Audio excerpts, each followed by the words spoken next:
When Rachel Murphy clocked in for her overnight shift at Denver Metro Logistics, no one could have imagined they were looking at a woman who had been officially declared dead for 7 years.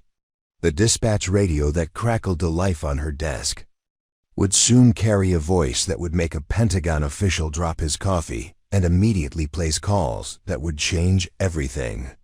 But that moment was still hours away, and for now, she was just another invisible night shift worker that everyone assumed was barely qualified for the job. Preparing and narrating this type of story took us long efforts and hard work.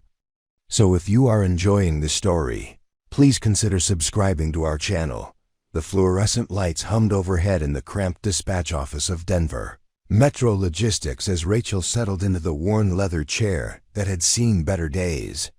At 34, she moved with an economy of motion that suggested careful consideration of every action, though her colleagues attributed this to nervousness rather than the tactical awareness it actually represented. Her dark hair was pulled back in a simple ponytail, and her clothes were the standard company uniform that made everyone look generic and unremarkable.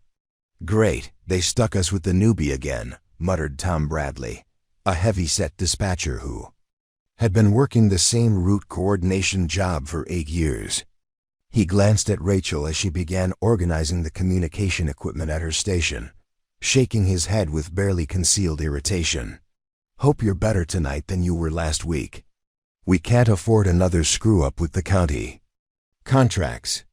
Rachel didn't respond to the jab, instead focusing on checking the radio frequencies and ensuring all communication channels were properly calibrated. Her movements were precise and methodical, each adjustment made with the kind of familiarity that suggested she'd worked with similar equipment before. Though her employment records showed she'd only been hired 6 weeks ago, with minimal experience in logistics coordination, Jennifer Walsh, the night supervisor, approached with a clipboard full of route assignments and delivery schedules. At 28, she was technically younger than Rachel, but carried herself with the authority of someone who believed experience was measured purely in years at the current job.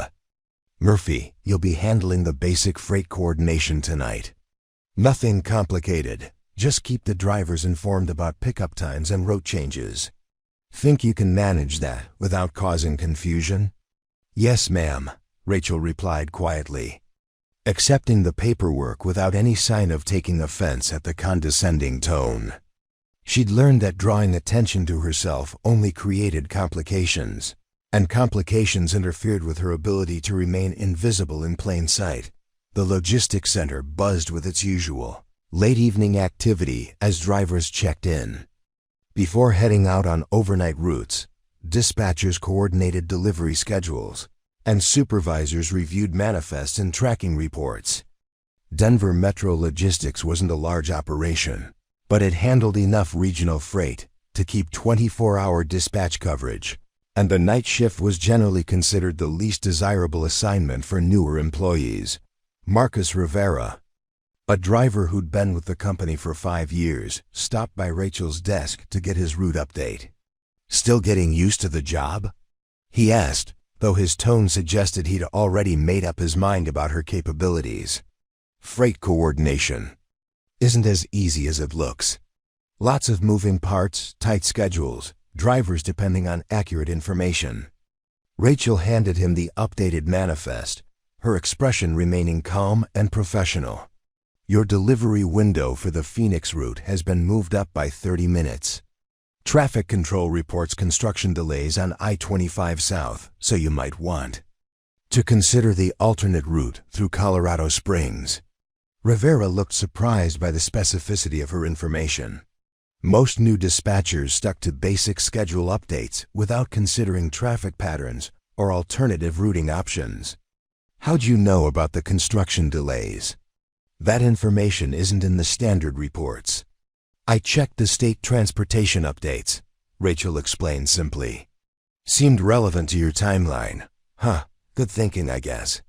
Rivera took the manifest and headed toward his truck, though he glanced back at Rachel with a mixture of surprise and lingering skepticism. New employees rarely showed that kind of initiative, and her attention to detail didn't match the narrative that management had constructed about her limited experience. The night progressed with its typical rhythm of radio communications, route adjustments, and problem-solving that kept freight moving across the western states. Rachel handled her assigned duties with quiet efficiency, coordinating with drivers, updating delivery schedules, and maintaining communication logs with the kind of systematic approach that suggested familiarity with procedures that went beyond basic training. "Murphy," called out Sandra Lee, another dispatcher who'd been watching Rachel's work with growing curiosity. "That traffic rerouting you suggested for the Denver to Albuquerque run probably saved us 2 hours tonight. How'd you figure out that? The alternate route would be faster?" Rachel looked up from the radio equipment she was adjusting, her expression unchanged. "Experience with regional logistics patterns, I suppose." "What kind of experience?" Lee pressed. "Your application said you were mostly in administrative work before this job." "Different kinds of administrative work," Rachel replied, returning her attention to the radio calibration. The truth was that she'd spent years coordinating much more complex logistical operations under circumstances that made civilian freight coordination seem straightforward by comparison, but explaining that would require revealing information. She'd spent 7 years trying to keep buried. Tom Bradley, who'd been listening to the conversation while reviewing manifests, snorted with derision. "Probably learned it from YouTube videos or something. These days, people think they're experts after watching a few tutorials online." Rachel continued her work without responding to the dismissive comment. She'd encountered skepticism before, and she knew that arguing or defending herself would only draw more attention to inconsistencies in her background that she preferred to keep unexplored. Better to let people make their assumptions and focus on doing the job competently enough to avoid scrutiny. The logistics center's radio system crackled with regular communications from drivers reporting their positions, requesting route clarifications, and coordinating with loading facilities across the region. Rachel monitored multiple frequencies simultaneously, tracking the movement of dozens of vehicles while maintaining accurate logs and ensuring that communication protocols were followed precisely. Jennifer Walsh noticed Rachel's systematic approach to managing multiple communication channels and approached her station with grudging interest. "You seem comfortable with the radio equipment.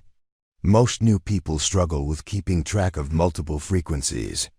"It's not that complicated once you understand the patterns," Rachel replied.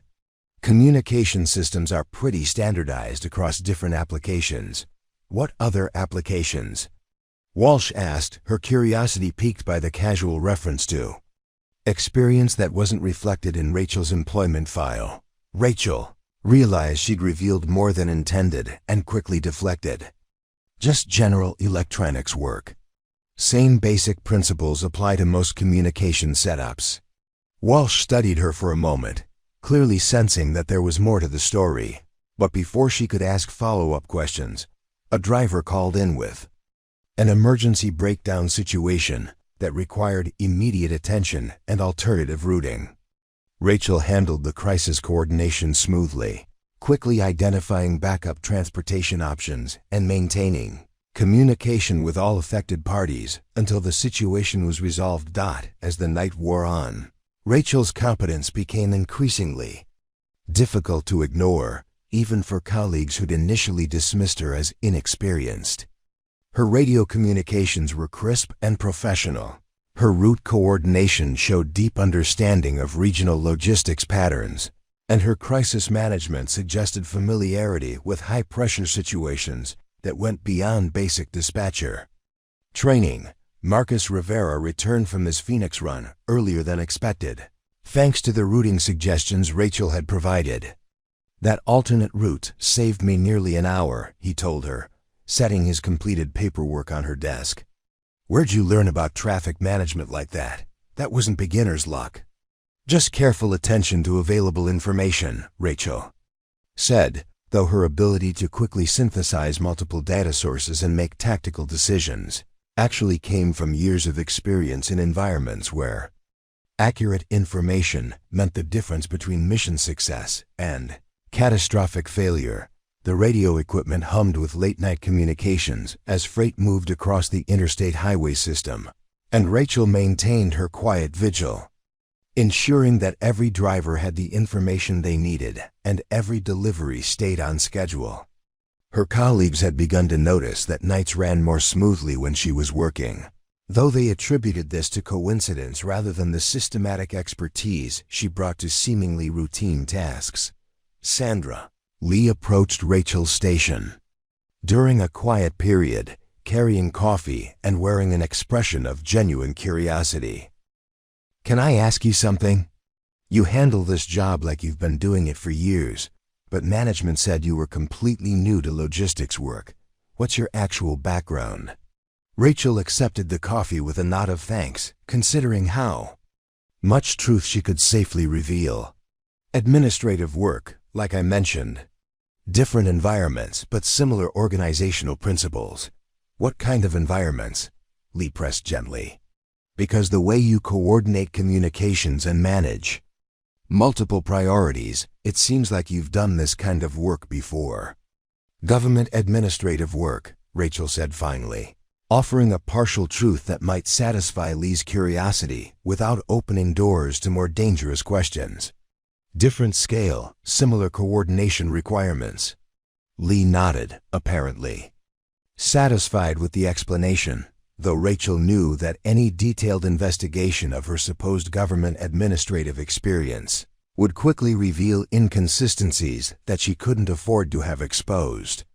Her actual background was documented in classified files that officially listed her as killed in action 7 years ago, and maintaining that official status was essential for reasons that went far beyond her current job in civilian logistics. Overnight shift continued with its steady rhythm of radio communications and route coordination, and Rachel performed her duties with the same quiet efficiency that had characterized every job she'd held since returning to civilian life. She'd learned to be competent enough to avoid criticism, but not so exceptional that she attracted unwanted attention from people who might ask the wrong questions. But sometimes, despite careful efforts to remain invisible, circumstances had a way of revealing truths that were meant to stay hidden. The radio equipment that crackled with routine freight communications would soon carry a transmission that would change everything, proving that some secrets were too significant to remain buried forever, no matter how carefully someone tried to live an unremarkable life. For now, though, Rachel Murphy was just another night shift dispatcher at a regional logistics company, handling routine communications and keeping freight moving across the western states. Invisible, unremarkable, and completely forgettable to anyone who didn't look closely enough to notice the precision in her movements or the depth of knowledge behind her seemingly routine decisions. 3 weeks into her employment at Denver Metro Logistics, Rachel's unusual competence was becoming harder to ignore, even among colleagues who preferred to maintain their assumptions about her limited experience. The incident started small but accumulated into a pattern that made even the most dismissive co-workers take notice. It began with the Bakersfield emergency.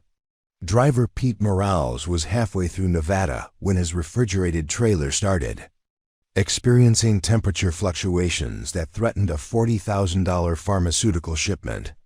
Standard protocol called for immediate rerouting to the nearest authorized repair facility, which would have meant a 12-hour delay and potential cargo loss. Rachel was monitoring communications when Morales's distress call came through the radio. Instead of following the standard emergency procedures that other dispatchers would have implemented, she began asking specific technical questions about the refrigeration unit that surprised everyone within earshot. "Pete, what's the reading on the secondary coolant pressure gauge?" she asked, her voice calm and professional despite the urgency of the situation. "Secondary gauge? I don't think we have one of those," Morales replied, confusion evident in his transmission. "Check the lower left panel. small digital display next to the main temperature controls. Rachel instructed with the kind of specificity that suggested intimate familiarity with the equipment.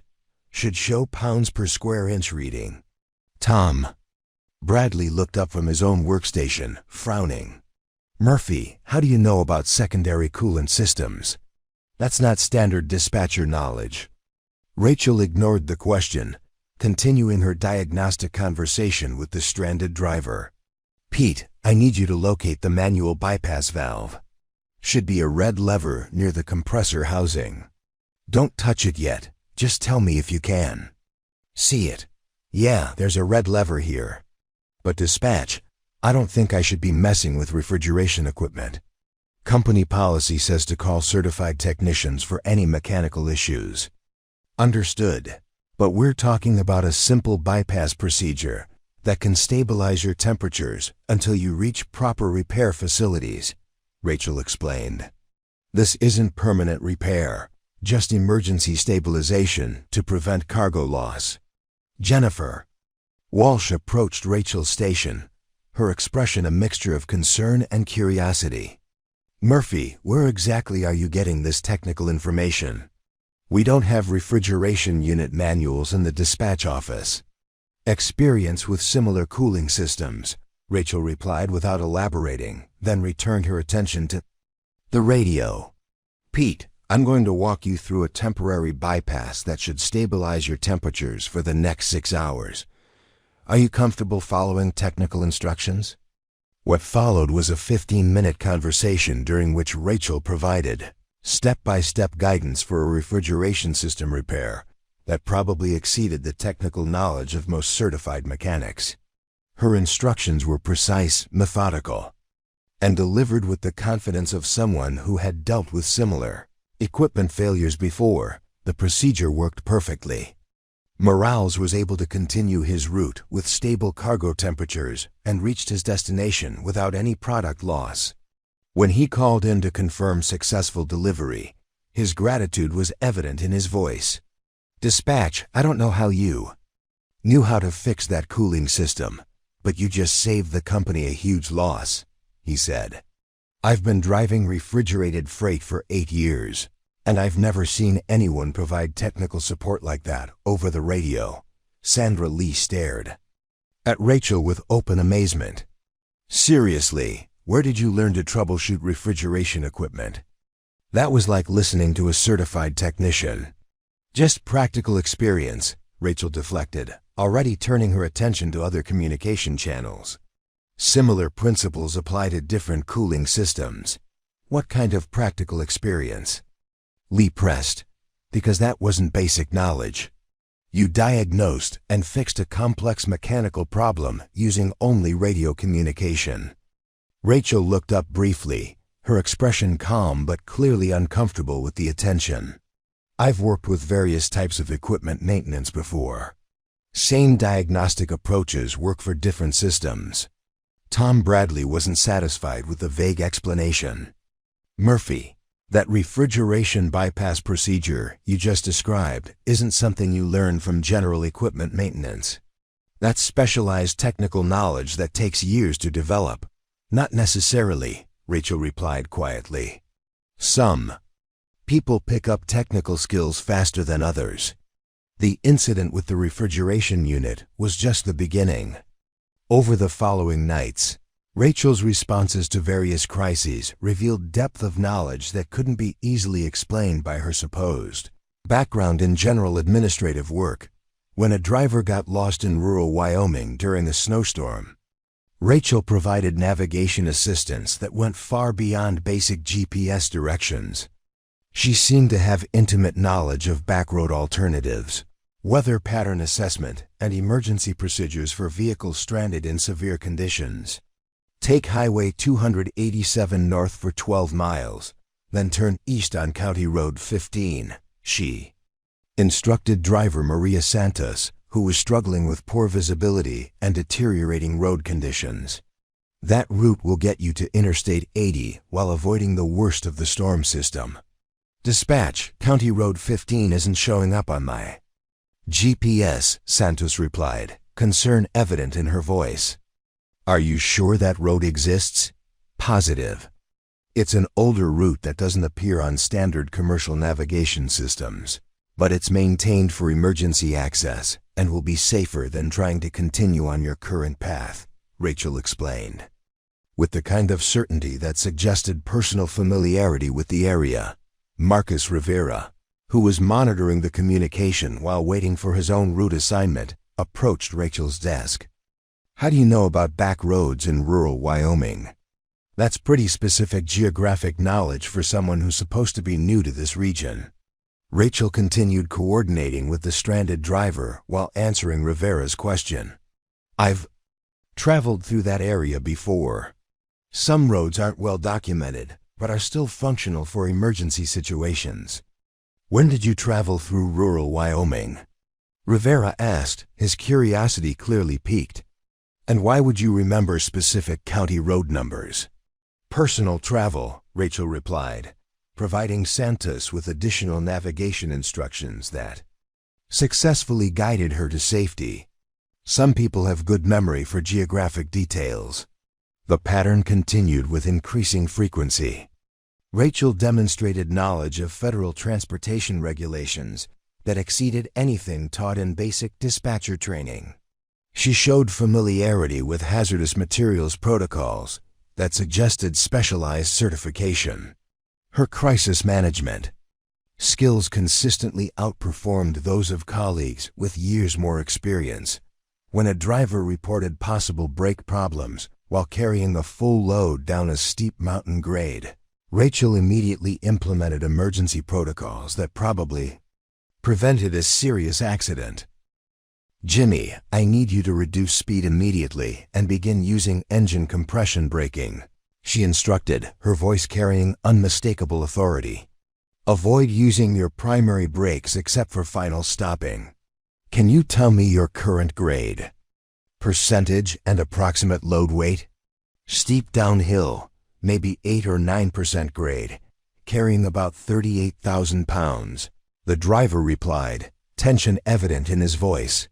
Brakes are feeling spongy, and I'm starting to pick up. Speed. Rachel's response was immediate and comprehensive.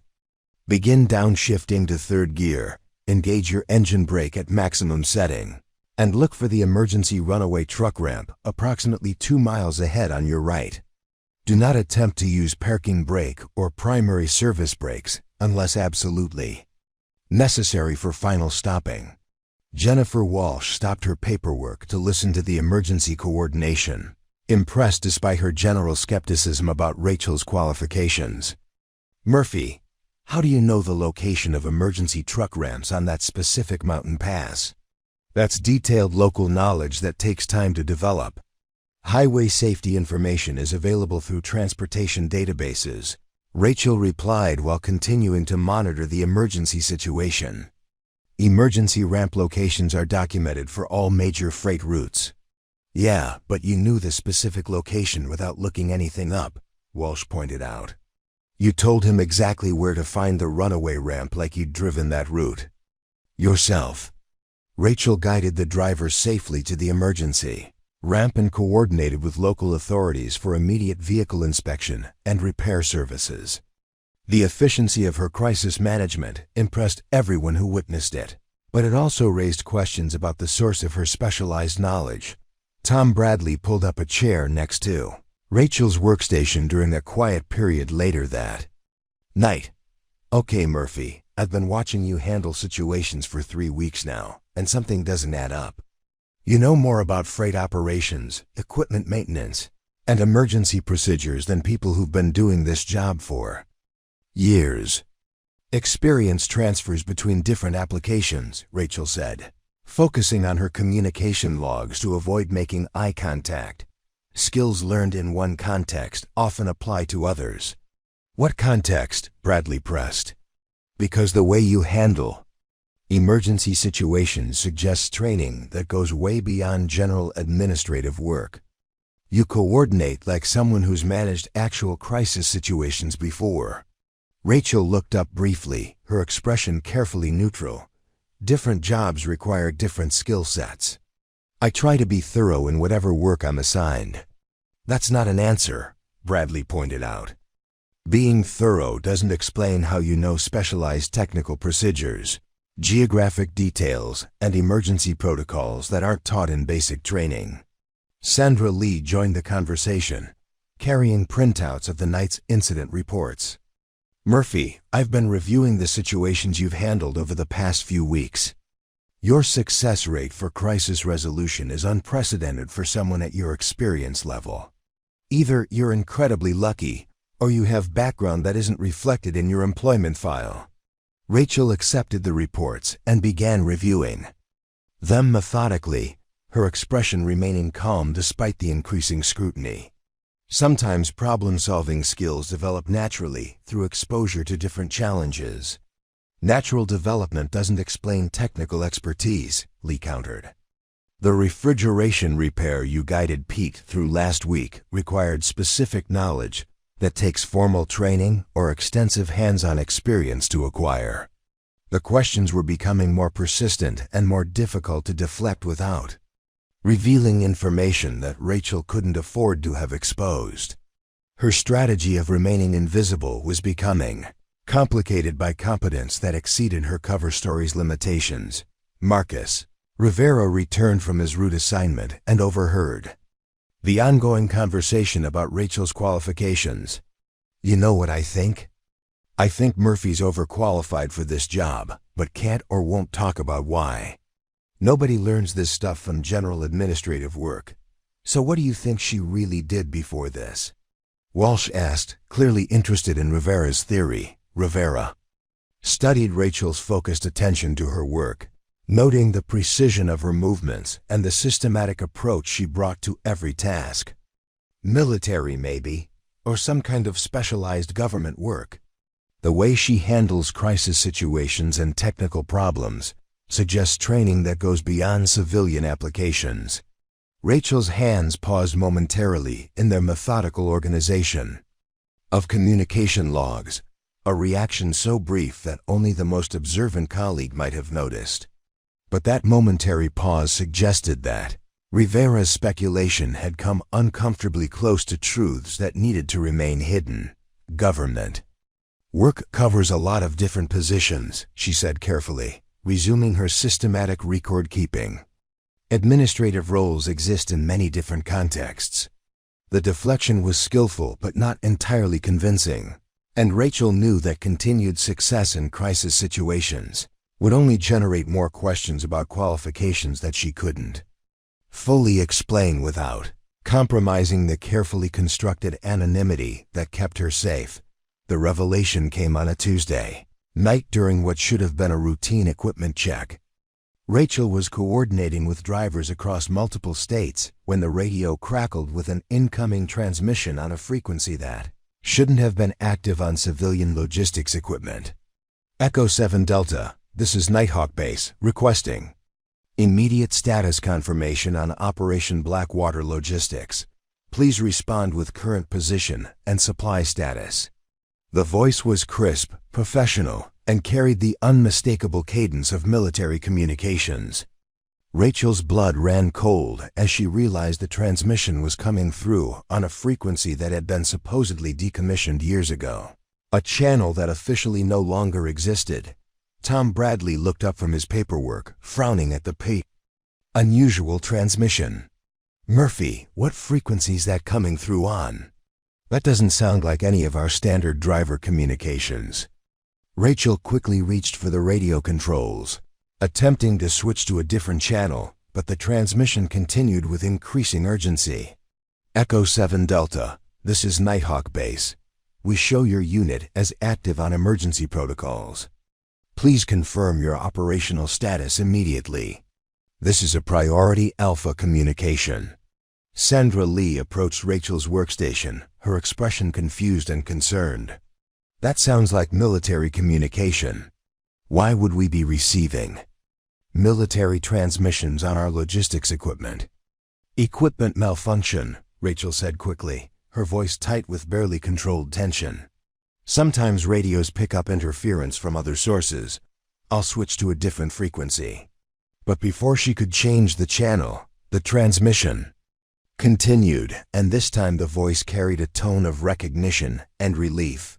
Echo 7 Delta, we have positive identification on your signal. Staff Sergeant Rachel Murphy, call sign Eagle 6, please respond immediately. Command has been attempting to locate you for priority briefing regarding classified operational updates. The dispatch office fell completely silent. Jennifer Walsh, who had been reviewing route assignments, stopped mid-sentence and stared at the radio equipment with growing shock. The transmission had just identified Rachel by name and military rank, using terminology that suggested involvement in operations far beyond civilian logistics work. Rachel's face had gone pale, her hands frozen on the radio controls as she struggled to process the implications of what her colleagues had just heard. 7 years of carefully maintained anonymity had been shattered by a single radio transmission that shouldn't have been possible. Staff Sergeant Murphy? Walsh said slowly, her voice carrying a mixture of confusion and dawning realization. That voice just called you Staff Sergeant Murphy and referenced classified operations. What is this? Equipment malfunction, Rachel repeated, but her voice lacked conviction. She was rapidly calculating options, trying to determine how to contain the damage without revealing information that needed to remain classified. Marcus Rivera, who had been preparing for his route assignment, moved closer to Rachel's workstation. Murphy, that transmission specifically identified you by name and military rank. That wasn't random interference or equipment malfunction. Someone was looking for you specifically. The radio continued to crackle with intermittent attempts at communication, the military voice growing increasingly concerned by the lack of response. Echo 7 Delta, if you are receiving this transmission but unable to respond, please acknowledge with standard emergency protocol. Command is showing your unit as missing in action for extended period. Immediate contact is essential for operational security. Tom Bradley stood up from his desk, his expression shifting from confusion to something approaching alarm. Missing in action? Murphy, what the hell is going on here? Are you actually military personnel operating under some kind of cover? Rachel finally managed to switch the radio to a different frequency, cutting off the transmission, but the damage was already done. Her colleagues had heard enough to understand that her background was completely different from what they'd been told, and the references to classified operations and missing in action status suggested involvement in situations far beyond civilian logistics. I can explain, Rachel said quietly, though she knew that any explanation would necessarily be incomplete and potentially dangerous for everyone involved. You better explain, Walsh said firmly, her tone carrying the authority of someone who suddenly realized she might be dealing with a situation that exceeded her clearance level. Because what we just heard suggests that everything about your employment here might be based on false information. Sandra Lee pulled up a chair next to Rachel's workstation, her expression serious but not hostile. Rachel, that transmission identified you as Staff Sergeant Murphy and referenced classified operations. Are you currently active military personnel? Assigned to some kind of undercover operation? Not active, Rachel replied carefully. My military service ended 7 years ago. Then why was that voice trying to locate you for operational briefings? Rivera asked. And why did they say your unit was missing in action for an extended period? Rachel looked around the dispatch office, seeing the faces of colleagues who had worked with her for weeks without knowing anything about her actual background. The careful anonymity she'd maintained was crumbling, and she knew that half-truths would no longer be sufficient. Because according to official records, I died 7 years ago, she said finally, along with my entire unit. The military still lists me as killed in action, which is why that transmission was trying to locate someone who shouldn't exist. The weight of her statement settled over the room like a physical presence. Tom Bradley sank back into his chair, his expression moving from confusion to something approaching shock. You're supposed to be dead? He asked slowly. According to official military records, you died 7 years ago. That's correct, Rachel confirmed. My unit was declared lost with no survivors. The fact that I'm alive and working here represents a situation that officially never happened. Jennifer Walsh looked at the radio equipment, then back at Rachel, trying to process the implications of what she'd just learned. If you're officially dead, how are you working here? How do you have employment records, social security number, identification documents? Different identity, Rachel explained simply. After my unit was lost, I was given the opportunity to assume a new identity and disappear into civilian life. The military considers it safer for everyone if certain operations, and the people involved in them, remain officially non-existent. What kind of operations? Lee asked, her voice barely above a whisper. The kind that don't appear in public records, Rachel replied. The kind that require people to disappear completely when they're finished. Rivera stared at the radio equipment, understanding dawning in his eyes. That's why you know so much about logistics, equipment maintenance, and emergency procedures. You weren't doing administrative work. You were doing operational support for classified military operations. Rachel nodded slowly, realizing that partial truth was now her only option for maintaining any kind of cover. Logistics support for special operations. Equipment maintenance, communication coordination, supply chain management in hostile environments. Hostile environments? Walsh repeated. Like combat zones? Among other places, Rachel confirmed. Situations where standard procedures don't apply and improvisation becomes survival.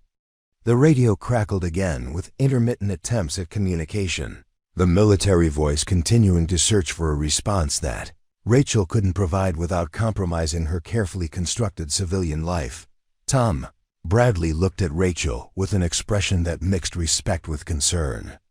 So when you've been handling our emergency situations, troubleshooting equipment problems, and coordinating crisis responses, you've been drawing on actual combat experience? Similar principles apply, Rachel said. Crisis management is crisis management, whether it's civilian logistics or military operations. But this is different, Lee pointed out. This is about being officially dead while working under a false identity. That's not just military experience. That's witness protection.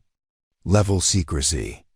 The implications of what they'd learned were beginning to sink in, and Rachel could see her colleagues grappling with the realization that the quiet dispatcher they'd worked with for weeks was actually someone with a background that officially didn't exist. The aftermath of the radio transmission created an atmosphere of tense curiosity in the dispatch office. While Rachel attempted to return to normal communications coordination, her colleagues exchanged meaningful glances and whispered conversations that suggested the revelation had fundamentally changed their perception of her presence among them. Sandra. Lee was the first to act on the questions that everyone was thinking. During her break, she retreated to the small office adjacent to the main dispatch floor and opened her laptop, her fingers moving across the keyboard with determined purpose. If Rachel Murphy had been a staff sergeant who died 7 years ago, there should be some record of that military service somewhere in publicly accessible databases. Her initial searches yielded nothing. Standard military personnel databases showed no record of a Staff Sergeant Rachel Murphy who had died 7 years ago. Memorial websites, casualty reports, and military obituaries contained no mention of anyone matching Rachel's description or the timeline she'd mentioned. That's strange, Lee muttered to herself, expanding her search parameters. Military deaths, especially of non-commissioned officers, were typically documented in multiple databases. The absence of any record suggested either a completely different identity or classification levels that exceeded public access. Tom Bradley joined her in the office, carrying his own laptop and wearing an expression of determined skepticism. Finding anything about our mysterious dispatcher? Nothing, Lee replied, frustration evident in her voice. No military records, no casualty reports, no obituaries, no memorial entries. It's like Staff Sergeant Rachel Murphy never existed. Bradley opened his own laptop and began searching through different databases. Maybe she's using a different name now. The person on the radio called her Eagle 6, which sounds like a call sign rather than a real name. But they also specifically said Staff Sergeant Rachel Murphy, Lee pointed out. That transmission was very specific about her name and rank. Their research continued for the next hour, with both dispatchers expanding their searches to include military unit histories, special operations records, and casualty databases from 7 years ago. The lack of results became increasingly puzzling rather than reassuring. Marcus Rivera approached the office during his route break, carrying a cup of coffee and wearing an expression of concern. Any luck finding information about Murphy's military background? That's the problem, Bradley replied. We're not finding anything. No records, no documentation, no evidence that Staff Sergeant Rachel Murphy ever existed in any official capacity. Rivera pulled up a chair and considered the implications. Maybe that's the point. She said her unit was declared lost with no survivors and that she was given a new identity. If someone wanted to disappear completely, they'd probably scrub all the official records. But there should still be something, Lee argued. Military service generates paperwork, pension records, medical files, educational benefits. You can't just erase someone's entire military career without leaving traces.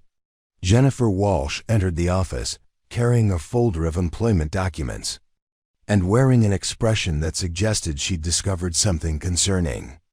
I've been reviewing Rachel's hiring paperwork, and there are inconsistencies that I didn't notice before. What kind of inconsistencies? Bradley asked. Walsh opened the folder and spread the documents across the desk. Her social security number, employment history, educational background, personal references, everything checks out on the surface level. But when you start looking at the details, things don't quite add up. Like what? Rivera asked. Her listed previous employer is a small administrative services company in Portland. I called them to verify her employment history, and they confirmed she worked there for 18 months before applying here, Walsh explained.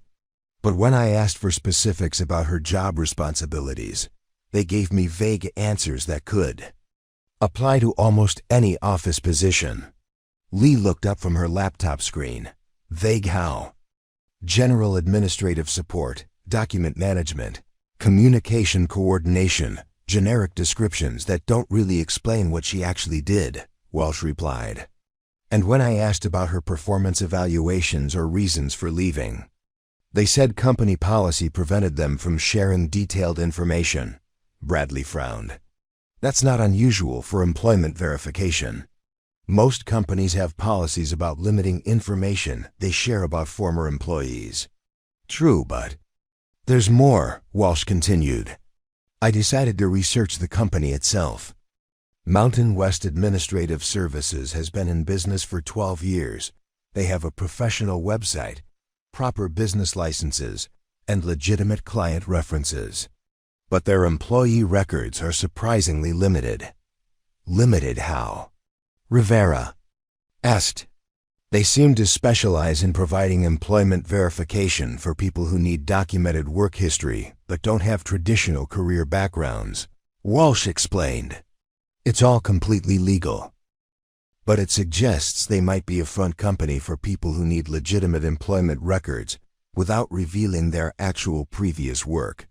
The implications of Walsh's discovery settled over the group like a heavy blanket. Rachel's employment background appeared to be professionally constructed to provide verification without revealing actual information about her previous activities. Sandra. Lee turned her laptop screen toward the others. I've been expanding my military research, and I found something interesting. 7 years ago, there were several classified operations in various international locations that resulted in official casualty reports being sealed or heavily redacted. What kind of operations? Bradley asked. The details are classified, but the general categories include intelligence gathering, special operations support, and what the military calls irregular warfare logistics, Lee explained. Several of these operations resulted in unit casualties that were not publicly reported for security reasons. Rivera studied the information on Lee's screen. So it's possible that Rachel's unit was involved in classified operations where casualties wouldn't be reported through normal channels. It's possible, Lee agreed. But it still doesn't explain why there's no record of her military service at all. Even classified operations generate personnel records that exist somewhere in the system. Walsh gathered her employment documents and considered the growing mystery. What if the military records exist but are classified at levels that prevent them from appearing in standard databases? What if Rachel Murphy's military service was so sensitive that all documentation was moved to classified archives? That would explain the lack of public records, Bradley agreed. But it raises other questions about why someone with that level of security clearance would be working as a civilian dispatcher. Maybe she doesn't have a choice, Rivera suggested. She said she was given a new identity and told to disappear into civilian life. Maybe this job is part of some kind of witness protection program. Lee looked toward the main dispatch floor, where Rachel continued her normal communications coordination as if nothing had changed. Or maybe she's still involved in something that requires her to maintain civilian cover. You think she's still working for the military? Walsh asked. I think we don't know enough about her situation to make assumptions, Lee replied. But the radio transmission suggests that someone in the military is still trying to locate her for operational briefings. That doesn't sound like someone who's completely separated from military service. Bradley closed his laptop and leaned back in his chair. So what do we do with this information? We have a coworker who's officially dead according to military records, working under what appears to be a constructed identity, with employment verification from a company that specializes in providing cover stories for people with complicated backgrounds. And someone in the military is actively searching for her using classified communication channels, Rivera added, which suggests that whatever she was involved in 7 years ago might not be completely finished. Walsh looked at the employment documents spread across the desk. I think we need to be very careful about how we proceed. If Rachel is involved in something that requires this level of secrecy, there might be good reasons why her background needs to remain hidden. Or there might be dangerous reasons, Lee countered. We don't know whether she's hiding from something or hiding something. Either way, we're now involved in a situation that we don't fully understand. The group sat in contemplative silence, each processing the implications of their discoveries. Rachel Murphy remained an enigma, someone whose background raised more questions than answers, whose presence in their civilian workplace might represent complications that none of them were prepared to handle. The breakthrough came when Tom Bradley decided to approach the investigation from a different angle. Instead of searching for Rachel Murphy specifically, he began researching military operations that had occurred 7 years ago, focusing on incidents that might have resulted in the kind of classified casualty reports that would explain the absence of standard records. His persistence paid off when he discovered a heavily redacted Department of Defense document that had been partially declassified 6 months earlier. The document referenced Operation Crosswind, a joint intelligence mission that had resulted in the complete loss of a specialized logistics support unit during what the military termed hostile action in a classified theater of operations. Bradley called the others back to the office, his expression grim as he displayed the document on his laptop screen. I found something. It's not much, but it's official. Sandra Lee leaned over his shoulder to read the partially visible text. Operation Crosswind, Joint Intelligence Support Mission. Complete unit loss confirmed through multiple intelligence sources. She looked up at Bradley. This is dated 7 years ago, exactly the time frame Rachel mentioned. Jennifer Walsh studied the document, noting the extensive redactions that obscured most of the operational details. It says the unit was providing logistics support for intelligence operations in a classified location. That matches what Rachel told us about her background. Marcus Rivera pointed to a section of the document that had been partially revealed during the declassification process. Look at this part. It mentions the unit designation as Eco 7 Delta. That's exactly what the voice on the radio was, calling when they tried to contact Rachel. The significance of the connection hit them immediately. The radio transmission had specifically attempted to contact Eco 7 Delta, requesting status confirmation from the same unit that official records showed had been completely lost 7 years ago. So if this unit was completely lost, how is Rachel alive and working here? Lee asked, though she suspected the answer would be more complicated than they were prepared to understand. Bradley scrolled through the document, searching for additional information that might have escaped the redaction process. Here's something interesting. It mentions that the unit loss was confirmed through multiple intelligence sources and physical evidence recovery. That suggests they found proof that everyone was killed, but they obviously didn't find everyone, Walsh pointed out. Because Rachel is here. Rivera was studying the document with growing concern. This says the unit loss was attributed to hostile action during classified extraction procedures. That sounds like they were killed during a mission, not just missing in action. Lee took a screenshot of the document and began searching for related information. If this operation was classified at the level that required extensive redactions, there might be other references to it in congressional oversight reports or military budget documents. Her search yielded additional fragments of information that painted a disturbing picture. Operation Crosswind had been a high-priority intelligence mission that had gone catastrophically wrong, resulting in not just the loss of the support unit, but also the compromise of several other intelligence assets in the same region. According to this congressional briefing summary, the operation was considered one of the most significant intelligence failures of that year, Lee reported. The loss of the Eco 7 Delta unit was specifically mentioned as a critical factor in the mission's failure. Walsh was reading through additional documents that Lee had found. This budget report mentions compensation payments to families of Eco 7 Delta personnel. It lists 12 individuals who were officially declared killed in action, with death benefits paid to their next of kin. 12 people, Bradley repeated slowly. So if the official records show that 12 people from Rachel's unit were killed, but she's obviously alive, what happened to the other 11? The question hung in the air as they continued their research, each document they found adding to the mystery rather than resolving it.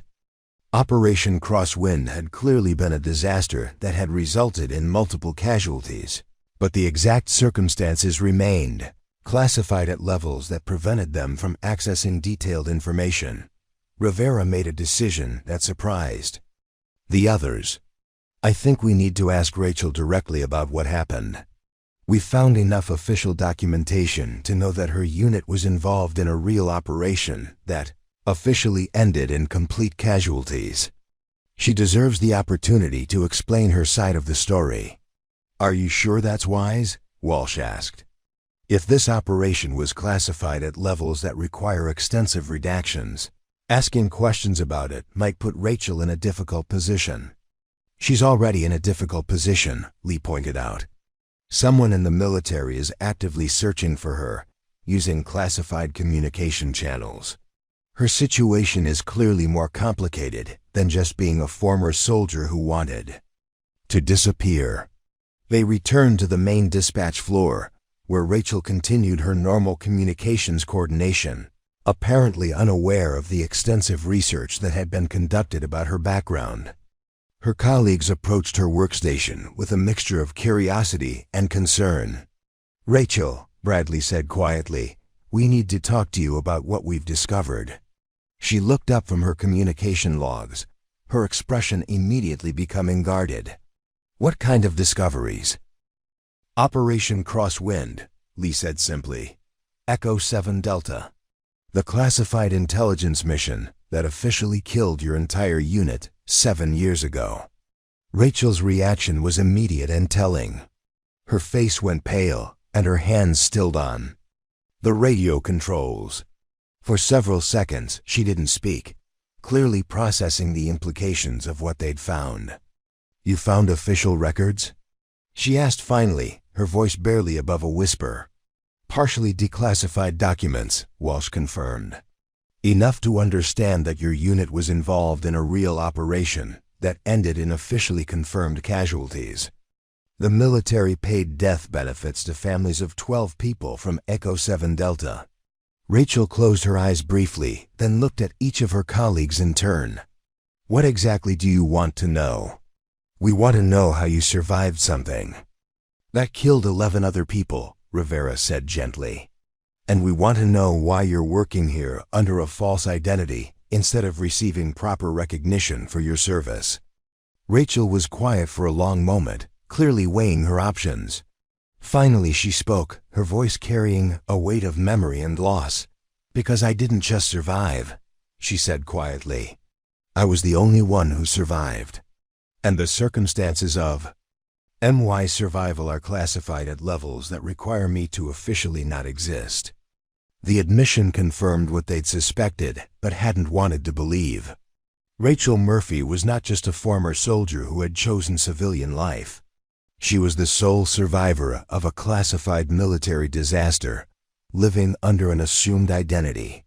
For reasons that remained hidden in classified files, the authority validation came in the form of Lieutenant Colonel Sarah Blackwood, who arrived at Denver Metro Logistics at 0300 hours, exactly 18 hours after the radio transmission that had exposed Rachel's identity.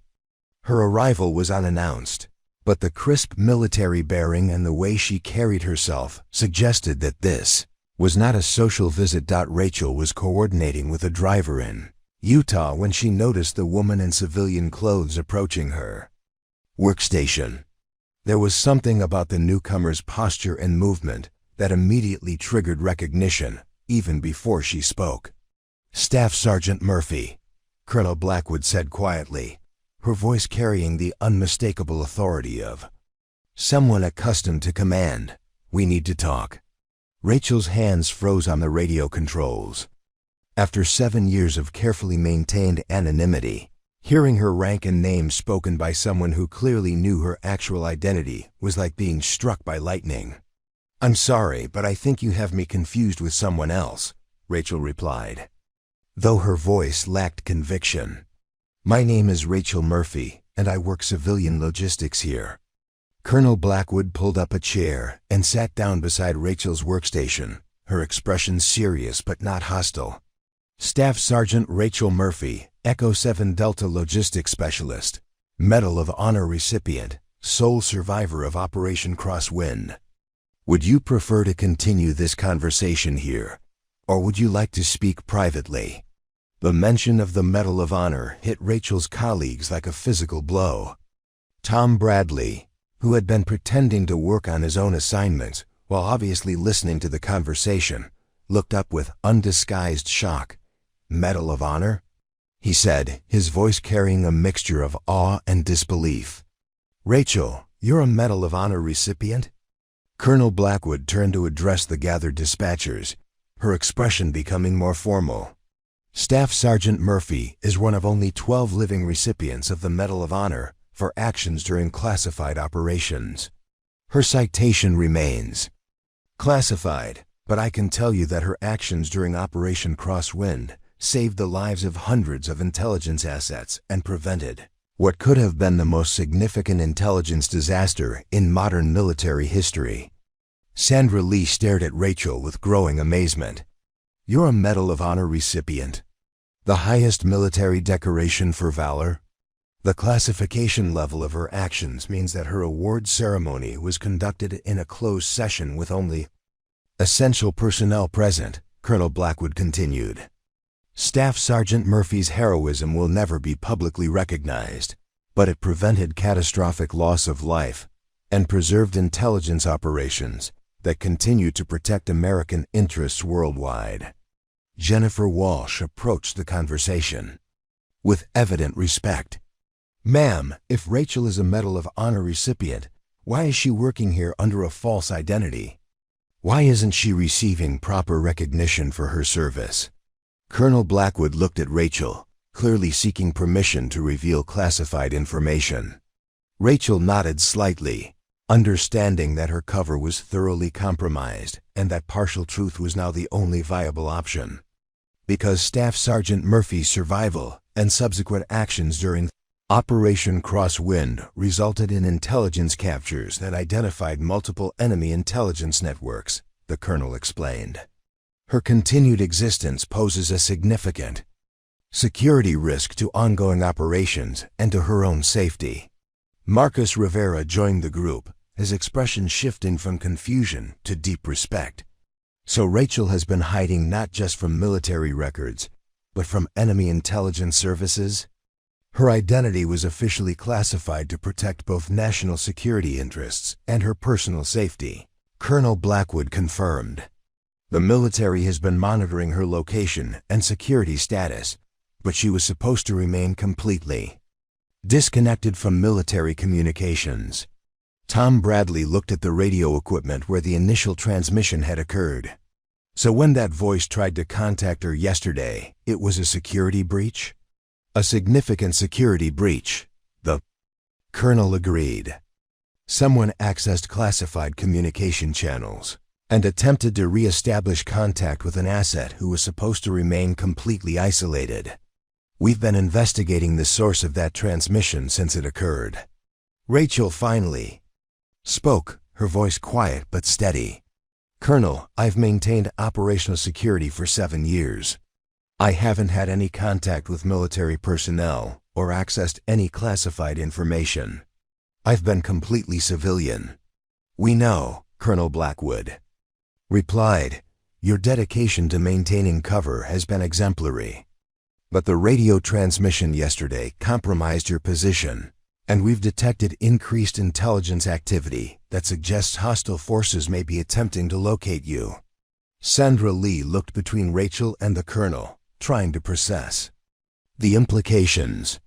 So Rachel is in danger because someone tried to contact her? Potentially, the colonel confirmed.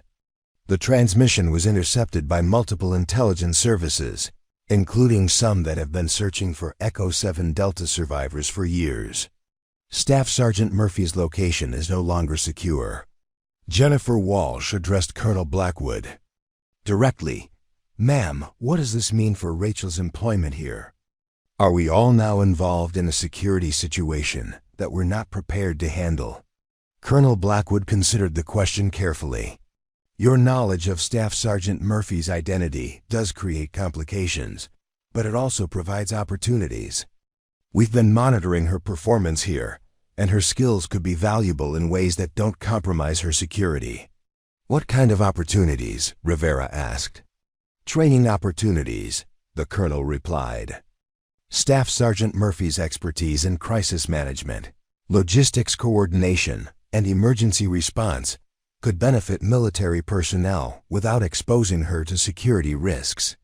We're prepared to offer her a position that allows her to serve without compromising her safety." Rachel looked at her colleagues, seeing the mixture of respect and concern in their expressions. "What kind of position?" "Instructor role at the Defense Logistics Academy," Colonel Blackwood explained. "Teaching advanced crisis management and logistics coordination to military personnel. The position would provide proper recognition for your expertise while maintaining necessary security protocols." Tom Bradley spoke up. "Rachel, this sounds like an opportunity to use your skills in a way that honors your service while keeping you safe. The position comes with proper security clearance, appropriate rank recognition, and the kind of challenging work that matches your qualifications," the colonel added. "You've been underutilized in civilian positions, and your country could benefit from your continued service." Rachel was quiet for several minutes, clearly weighing her options. Finally, she looked at Colonel Blackwood with an expression of cautious interest. Would I be able to continue the work I've been doing here? Training civilians in crisis management and emergency response? The position would include civilian training components, the colonel confirmed. Your expertise is valuable across multiple applications, and we recognize that your dedication to service extends beyond military personnel. As the conversation continued, Rachel's colleagues began to understand that they had been working alongside someone whose capabilities exceeded anything they had imagined.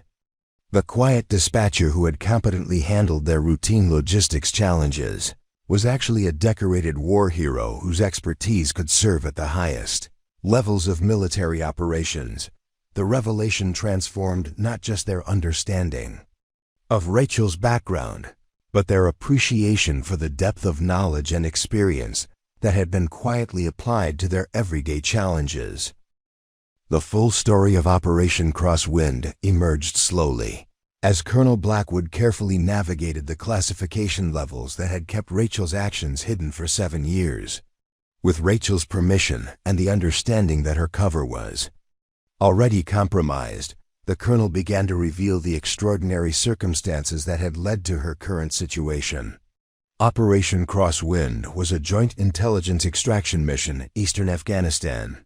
Colonel Blackwood began, her voice carrying the weight of classified history. Staff Sergeant Murphy's unit, Echo 7 Delta, was responsible for establishing and maintaining communication networks for a deep cover intelligence operation that had been running for 18 months. Rachel stared at her hands, clearly uncomfortable with having her story told, but understanding that her colleagues deserved to know the truth after everything they'd discovered. The mission was to extract 12 intelligence assets who had been operating in Taliban-controlled territory. The colonel continued, these weren't just information gatherers. They were people who had risked everything to provide intelligence that had prevented multiple terrorist attacks on American soil. Tom Bradley leaned forward, clearly absorbed by the details. What went wrong? The extraction was compromised, Colonel Blackwood explained. Enemy forces had identified the location and timing of the operation. What was supposed to be a routine pickup became a coordinated ambush involving over 200 Taliban fighters. Chandra Lee looked at Rachel with growing amazement. You were in the middle of an ambush with 200 enemy fighters? Rachel finally spoke, her voice quiet but steady. My unit was responsible for maintaining communications during the extraction. When the ambush began, our primary concern was ensuring that the intelligence assets could be evacuated safely. Staff Sergeant Murphy's unit was positioned at the primary communication relay point, Colonel Blackwood added. When the ambush began, they became the focal point of enemy fire because the Taliban understood that disrupting communications would prevent successful extraction. Jennifer Walsh studied Rachel's expression, seeing the pain that talking about the operation was causing. What happened to your unit? They died protecting the mission, Rachel replied simply. All 11 of them. They maintained their positions and kept the communication networks operational even when it became clear that their position was overrun. Colonel Blackwood's expression grew more serious. Staff Sergeant Murphy was operating the primary communication console when enemy forces breached the perimeter. Her teammates formed a defensive line that held long enough for the intelligence assets to reach the extraction point. Marcus Rivera was listening intently, clearly trying to understand the full scope of what Rachel had experienced. So your unit sacrificed themselves to save the people they were sent to extract? They sacrificed themselves to complete the mission. Rachel corrected. The intelligence assets weren't just people we were sent to extract. They were sources whose information had already prevented attacks that could have killed hundreds of American civilians. The colonel continued the narrative, her voice carrying deep respect for the actions she was describing. As enemy forces overran the communication position, Staff Sergeant Murphy made the decision to remain at her station and continue coordinating the extraction even as her teammates were killed around her. For how long? Lee asked, though she Wasn't sure she wanted to know the answer. 4 hours, Colonel Blackwood replied.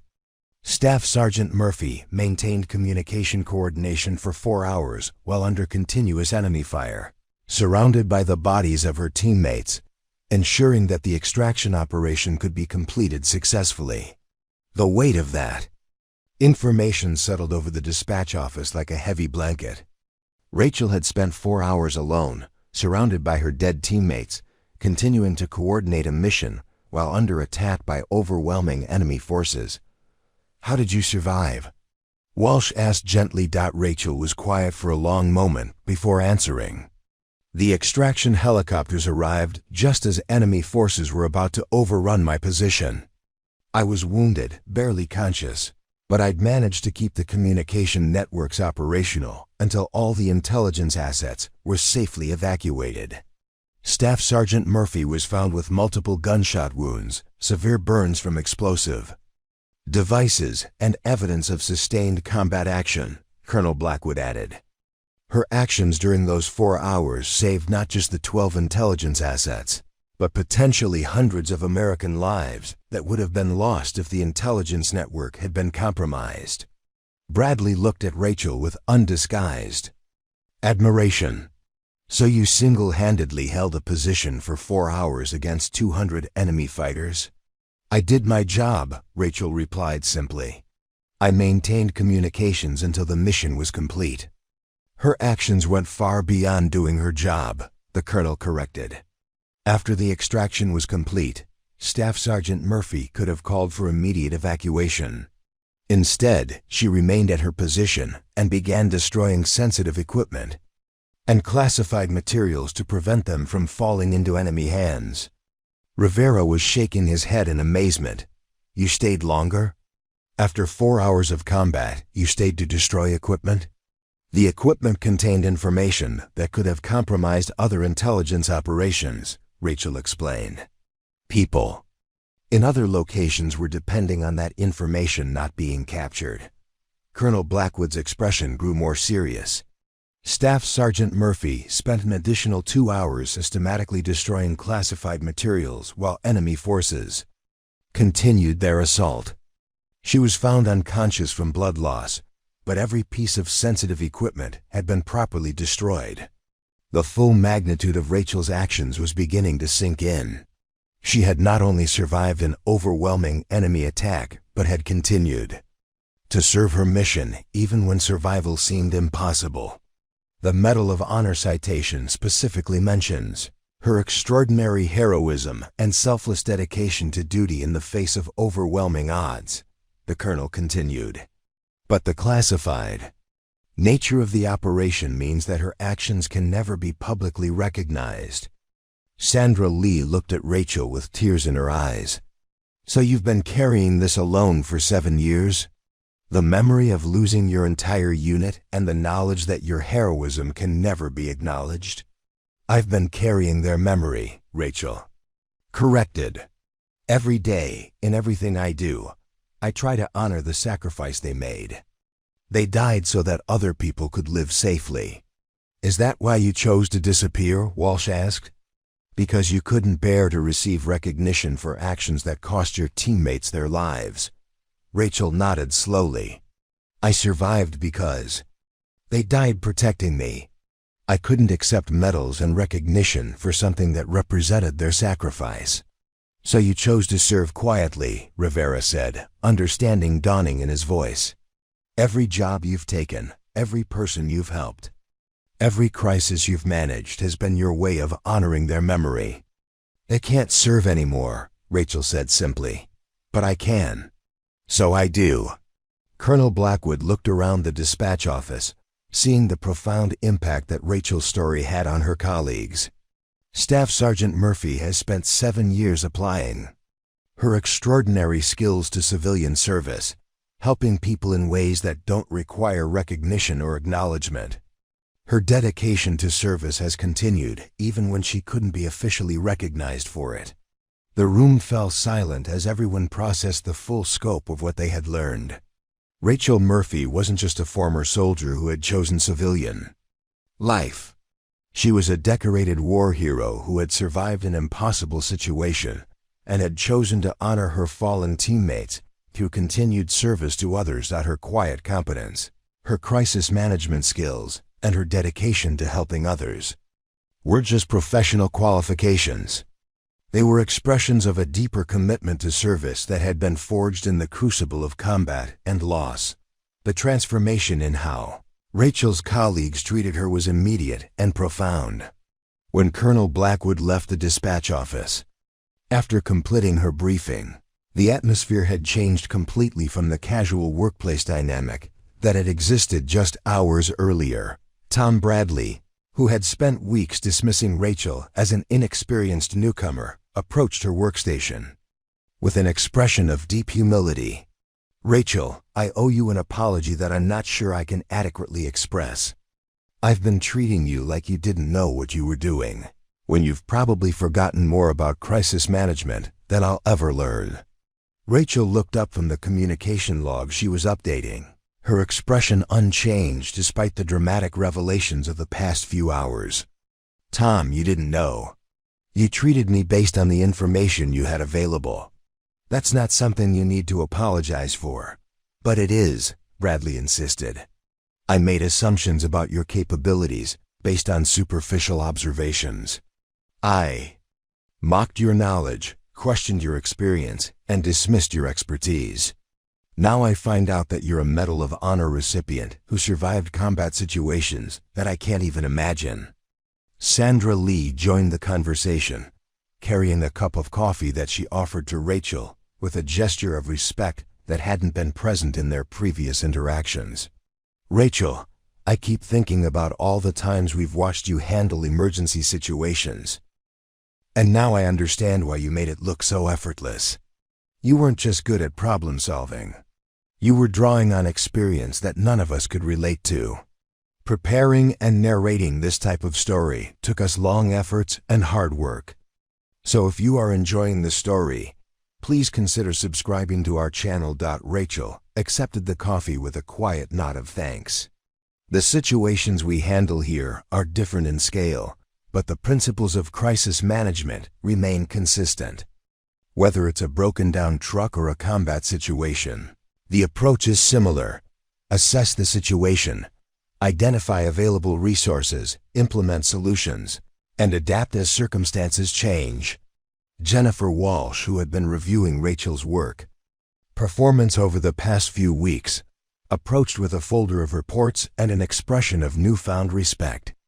"Rachel, I've been looking at your performance metrics since you started here.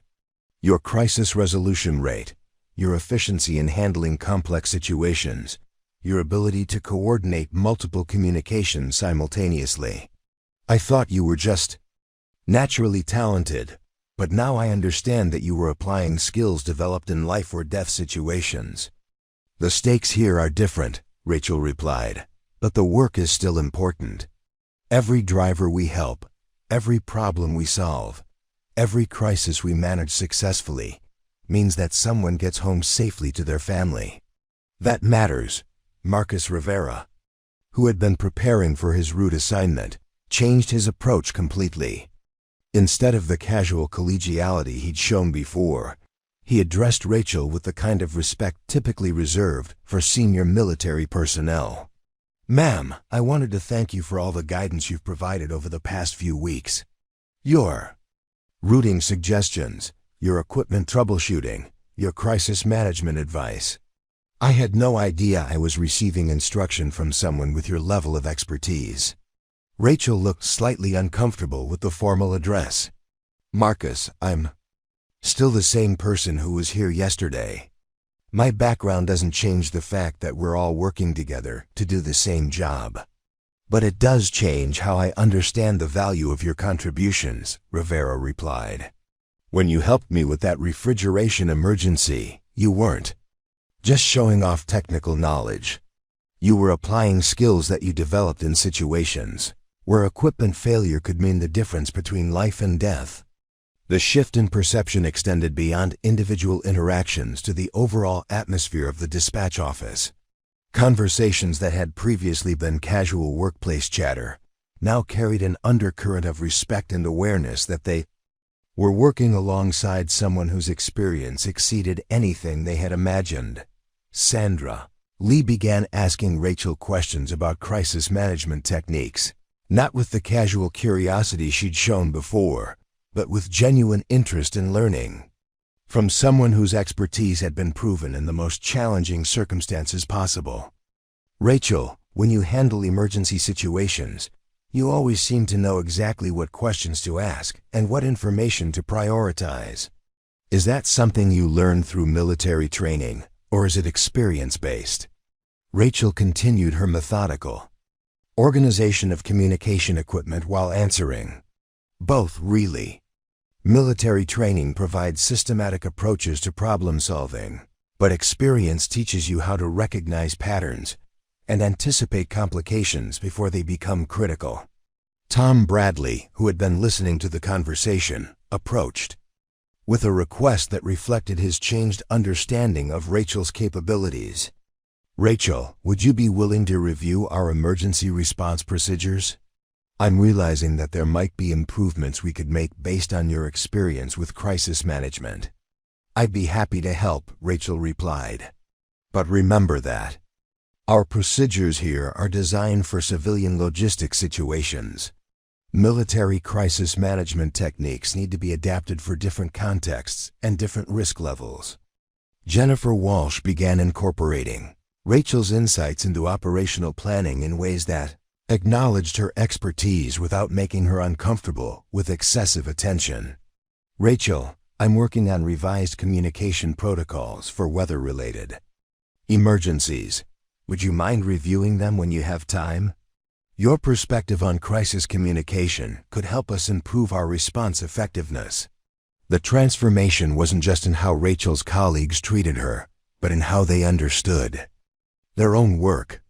Her presence had elevated their appreciation for the importance of what they did, helping them see their logistics coordination not just as routine job functions, but as essential services that contributed to people's safety and well-being.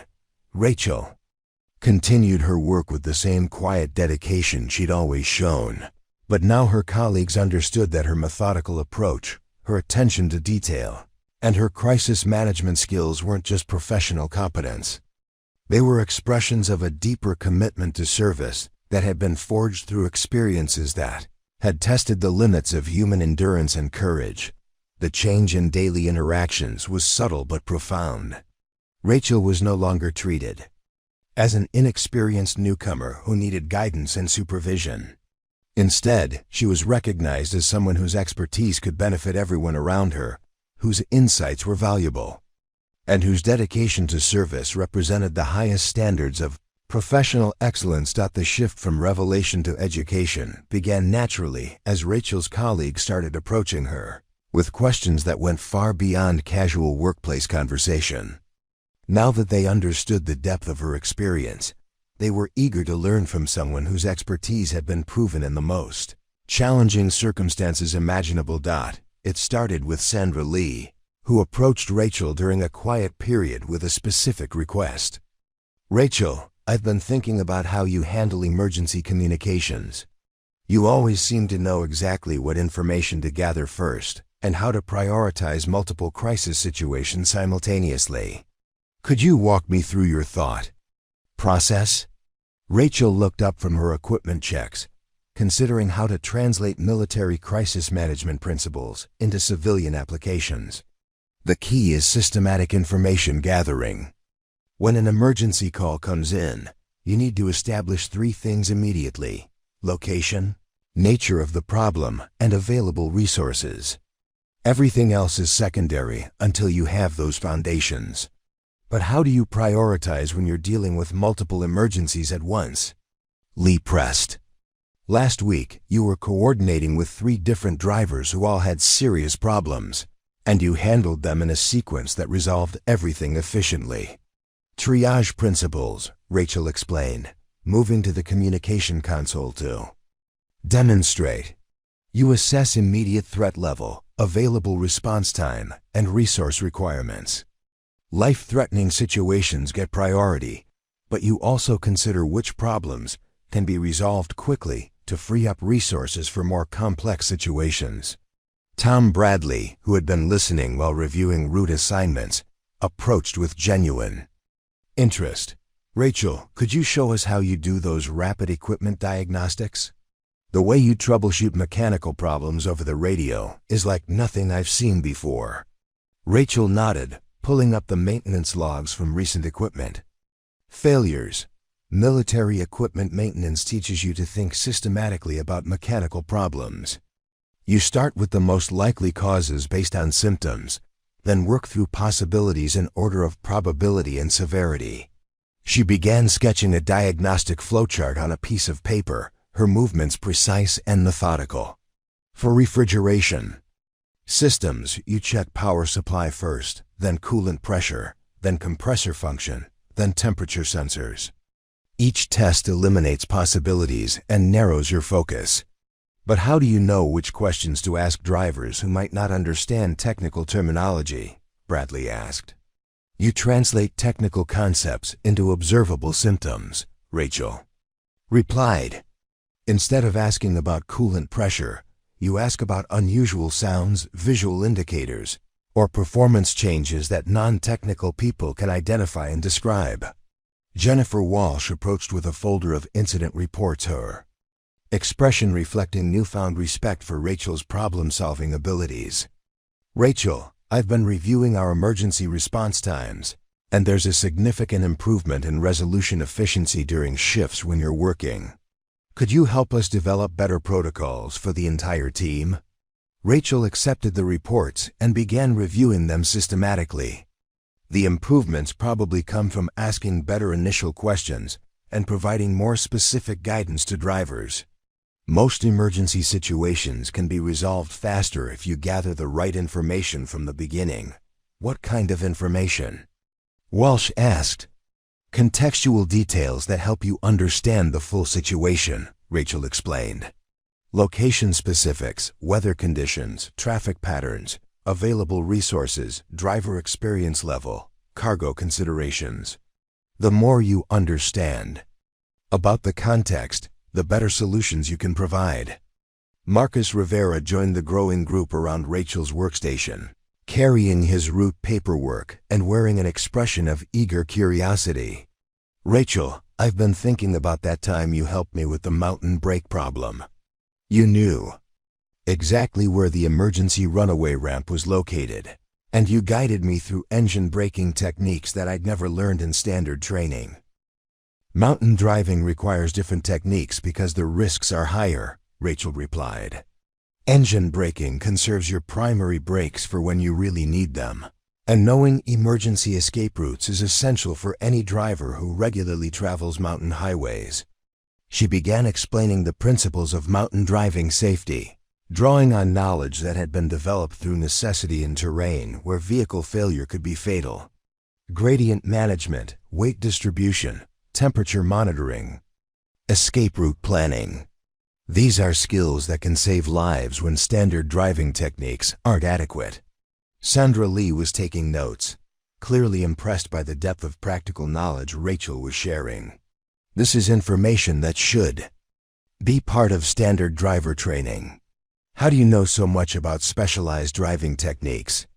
"Military logistics involves moving equipment and personnel through challenging terrain under difficult conditions," Rachel explained. "You learn to adapt standard procedures to handle situations that aren't covered in basic training." Tom Bradley looked up from his own notes. "Rachel, would you be willing to conduct informal training sessions for the entire team? This knowledge could help us handle situations that we're not currently equipped to manage effectively." Rachel considered the request carefully. "I'd be happy to share what I know, but remember that some techniques need to be adapted for civilian applications. Military procedures are designed for different risk levels and different operational contexts. But the principles are transferable," Walsh pointed out. "Crisis management, systematic problem solving, resource optimization, communication efficiency. These are skills that apply across different contexts." As the evening progressed, Rachel found herself in the role of an informal instructor, sharing knowledge and techniques that transformed her colleagues' approach to their work.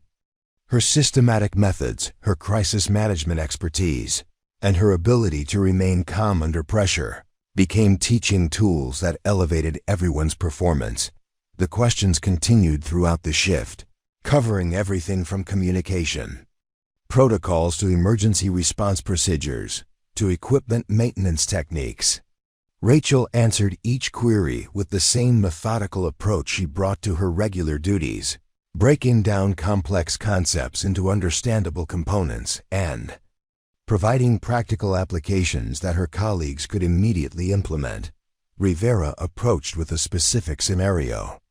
Rachel, if you were coordinating a multi-vehicle emergency in severe weather conditions with limited communication capabilities, how would you prioritize resource allocation? Rachel's response was immediate and comprehensive, drawing on experience that had been developed in conditions where such decisions carried life or death consequences. Her guidance was practical, actionable, and delivered with the quiet confidence of someone who had faced similar challenges under much more difficult circumstances. By the end of the shift, Rachel had transformed from the quiet dispatcher who handled routine communications to an informal mentor whose expertise was actively improving everyone's capabilities. Her colleagues had shifted from seeing her as a mysterious figure with a hidden past to recognizing her as someone whose knowledge could help them become more effective in their own work. 6 months after Colonel Blackwood's visit and the revelation of Rachel's true identity, the impact of her presence at Denver Metro Logistics had created changes that extended far beyond the original dispatch office. Rachel had ultimately accepted the colonel's offer to join the Defense Logistics Academy as an instructor, but she had negotiated terms that allowed her to continue her connection to civilian logistics work. The training program she developed combined her military expertise with practical civilian applications, creating a curriculum that attracted students from across the country. Emergency responders, logistics coordinators, and crisis management specialists traveled to Denver to learn from someone whose techniques had been proven in the most challenging circumstances possible. Sandra Lee had become the primary coordinator for the civilian training component, working directly with Rachel to translate military crisis management principles into applications that civilian organizations could implement. Her own skills had improved dramatically through constant exposure to Rachel's systematic approach to problem solving. The techniques Rachel taught us have completely changed how we handle emergency situations, Lee explained to a group of new trainees during one of the monthly workshops. We've reduced our average crisis resolution time by 40% and improved our success rate for complex multi-vehicle emergencies by over 60%. Tom Bradley had taken on responsibility for documenting Rachel's methods and creating reference materials that could be used by other logistics companies. His initial skepticism had transformed into genuine advocacy for the systematic approaches that Rachel had brought to their work. Before Rachel arrived, we handled problems reactively, Bradley told participants in a regional logistics conference. We responded to situations as they developed, trying to solve problems after they became critical. Rachel taught us to think proactively, to anticipate complications and prepare solutions before they're needed. The ripple effects of Rachel's training extended to drivers who had never met her personally but benefited from the improved coordination and crisis management techniques that her colleagues had implemented. Route efficiency improved, breakdown response times decreased, and overall safety performance reached levels that attracted attention from industry organizations. Marcus Rivera had become an unofficial ambassador for the training program, sharing his experiences with other drivers and logistics personnel throughout the regional network. His own approach to challenging situations had been transformed by the knowledge he'd gained from working with Rachel. I used to think that good driving meant following standard procedures and hoping for the best, Rivera told a gathering of professional drivers. Rachel showed me that real expertise means understanding why the procedures exist and knowing how to adapt them when standard approaches aren't adequate. Jennifer Walsh had been promoted to regional supervisor, largely based on the improvements in operational efficiency that had occurred during Rachel's time at the facility. She credited Rachel's systematic approach to crisis management with transforming not just individual performance, but the entire organizational culture. Rachel didn't just teach us better techniques, Walsh explained to other supervisors during a corporate training session. She taught us to think differently about our responsibilities. Every decision we make, every problem we solve, every crisis we manage successfully means that someone gets home safely to their family. That perspective changes how you approach the work. The Defense Logistics Academy program had evolved into something larger than anyone had initially envisioned. Rachel's combination of military expertise and civilian application experience created training opportunities that attracted participants from emergency services, transportation companies, and crisis management organizations across multiple industries. Colonel Blackwood visited the facility regularly, observing the training sessions and evaluating the program's effectiveness. Staff Sergeant Murphy has created something unique, she reported to her superiors. This isn't just military training adapted for civilian use. It's a comprehensive approach to crisis management that works across different contexts and applications. Rachel's influence extended beyond formal training programs to the daily culture of organizations that implemented her methods. Companies that sent personnel to her workshops reported improvements in communication efficiency, problem-solving capabilities, and overall crisis response effectiveness. The most significant impact, however, was on the individuals who had worked directly with Rachel and understood the deeper meaning behind her dedication to service. They carried forward not just her techniques and methods, but her philosophy of service that transcended personal recognition or advancement. New employees at Denver Metro Logistics were introduced to standards and expectations that reflected Rachel's influence, even if they never met her personally. The systematic approach to crisis management, the emphasis on proactive problem solving, and the commitment to ensuring that every person reached their destination safely had become integral parts of the organizational culture. Rachel continued to honor her fallen teammates through her work, but now that honor extended through the actions of countless individuals who applied her teachings in their own service to others. Every successful crisis resolution, every improved safety outcome, and every person who benefited from better emergency response procedures represented a continuation of the mission that had cost 11 lives 7 years earlier. The radio equipment that had accidentally revealed her identity had ultimately led to something greater than continued anonymity. Rachel's knowledge and experience were now being shared with people who could apply them to protect and serve others, multiplying the impact of her expertise across multiple organizations and countless individual situations. During a quiet moment in her new office at the Defense Logistics Academy, Rachel looked at the photographs on her desk, images of her fallen teammates and letters from civilians whose lives had been improved by the training programs she had developed. The connection between past sacrifice and present service was clear and meaningful. Her colleagues from Denver Metro Logistics visited regularly, sharing updates on how the techniques they'd learned were being applied in their daily work. Each success story, each improved outcome, and each person who had been helped by better crisis management represented a living memorial to the people who had died protecting Operation Crosswind. The mission continued, passed from person to person, organization to organization, expanding far beyond what any single individual could accomplish alone.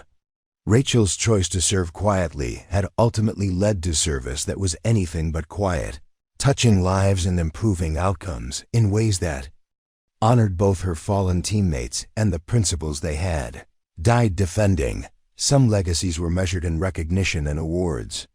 Others were measured in the lives that were improved, the problems that were solved, and the people who were kept safe through knowledge that was shared and applied with dedication and purpose.